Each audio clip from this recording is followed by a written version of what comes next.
मैं जयकृष्ण गोस्वामी बसवा नौकर का कहानी सुनाने जा रहा हूँ। एक नगर में एक राजा रहता था। राजा के पास एक बसवा नाम का नौकर रहता था। एक दिन राजा शिकार खेलने के लिए जंगल जंगल की ओर जा रहा था। राजा ने बसवा नौकर को बुलाया और बोला, रे बसवा, मेरे जाने के बाद रानी का देख रेख तुम करना। बसवा नौकर बोला, ठीक है मालिक, मैं करूँगा। राजा जंगल को चला गया। कुछ दिन के बाद रानी ने बसवा नौकर को बुलाया। बोला, रे बसवा, तू मेरा कहना मान। बोला, मालकिनी बोलिए। बोला, तू मेरे साथ संभोग करो। बसवा नौकर ने बोला, नहीं नहीं, मुझे मालिक बेटा के समान पाल पोस कर बड़ा किया है, मैं आपके साथ संभोग नहीं कर सकता। तो रानी ने बोला, मैं राजा को आते ही तुझे फांसी दिलवा दूंगा, बल्कि वो आपकी इच्छा। बस उस दिन से रानी नहाना धोना खाना पीना सारा कुछ छोड़ दिया। कुछ दिनों के बाद राजा लौट के जब घर आया तो रानी का दुर्दशा देख करके बोला, हे रानी, तुम्हारी ये दुर्दशा? रानी ने बोला, हे राजन, आपने शादी जो किया अपने लिए किया कि बसवा नौकर के लिए किया? नहीं नहीं, मैंने तो शादी अपने लिए किया। तो बसवा नौकर मेरे साथ दुरुपयोग करना चाहता था।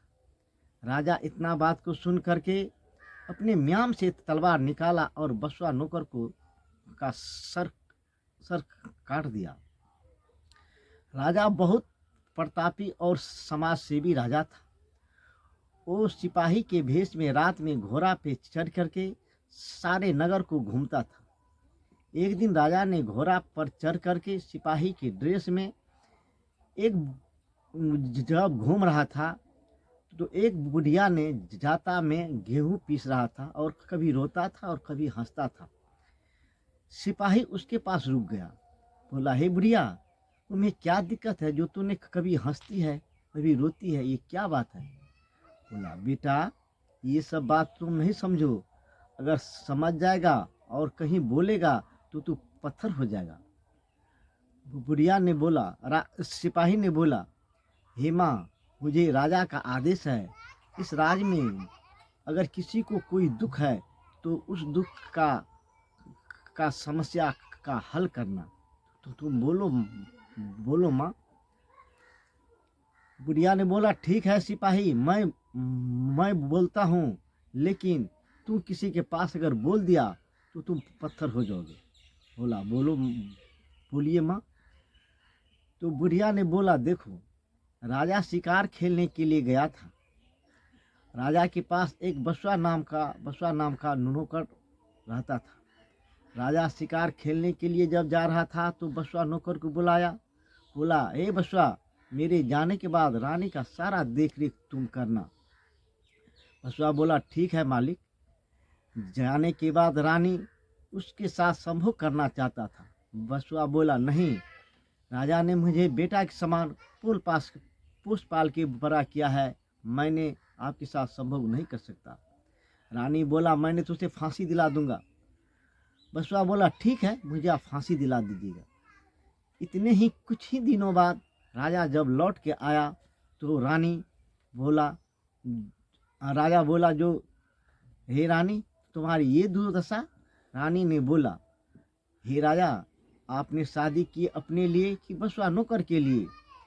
राजा ने बोला, अपने लिए। बोला, ये बसवा नौकर मेरे साथ दुरुपयोग करना चाहता था। राजा म्याम से तलवार खींच करके उसे दो टुकड़ा कर दिया।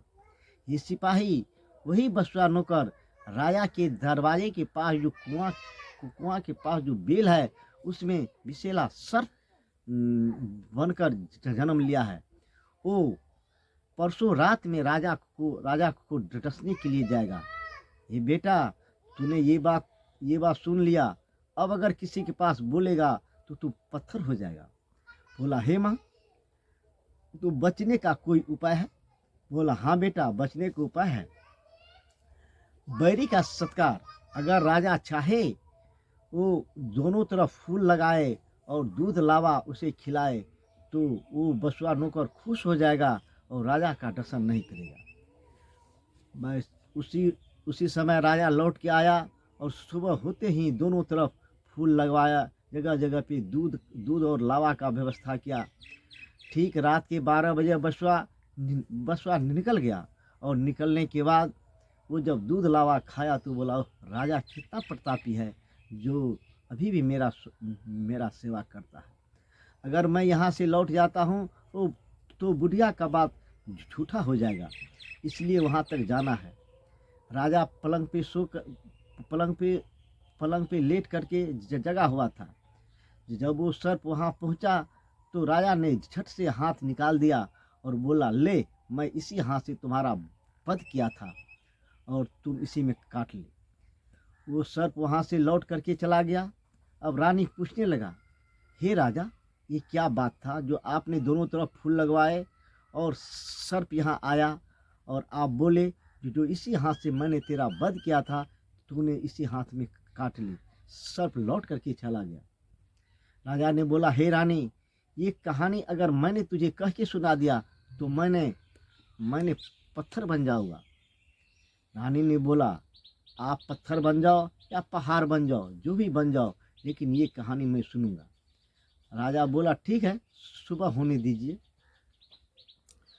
सुबह होते ही राजा अपने मन में सोचने लगा, अगर मैं यहाँ पत्थर बन जाऊंगा तो हमारा कोई वैल्यू नहीं रहेगा, और गांव के बाहर जो नदी है वहाँ अगर नहा करके मैंने पत्थर बन जाऊंगा तो मेरे गांव के जितने भी प्रजा है वो वहाँ नहाएंगे तो मुझे एक लोटा पानी मेरे सर पे जरूर डालेंगे। सारे नगर के लोग ये बात जान गई।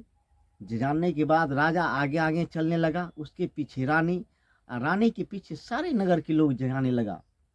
राजा नदी किनारे पहुँचते हुए रानी से विनती किया, हे रानी, अब भी तूने कहानी नहीं सुनो, नहीं तो मैंने पत्थर बन जाऊंगा।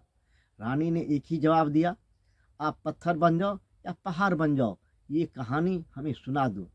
राजा ने स्नान किया। स्नान करने के बाद जब बाहर आने लगा तो उधर से एक बकरी की झुंड आ रही थी, उसमें एक बकरा भी था। सारी बकरियां आगे हो गई और एक बकरिया पीछे हो गई। वो बकरा ने देखा कि वो बकरिया क्यों पीछे हो गई, तो बकरा उसके पास गया। बकरिया भमियाती हुई बोली, जो वो नदी की लहलहाती हुई घास मुझे ला करके दो, मैं खाऊंगा, उसके बाद मैं यहाँ से जाऊंगा। बकरा ने झट से 3-4 सिंघाट उसे मारा। बोला, ए बकरिया, तू क्या मुझे मूर्ख राजा समझता है, क्योंकि रानी की बात पे ये नहा करके पत्थर बनने आया है।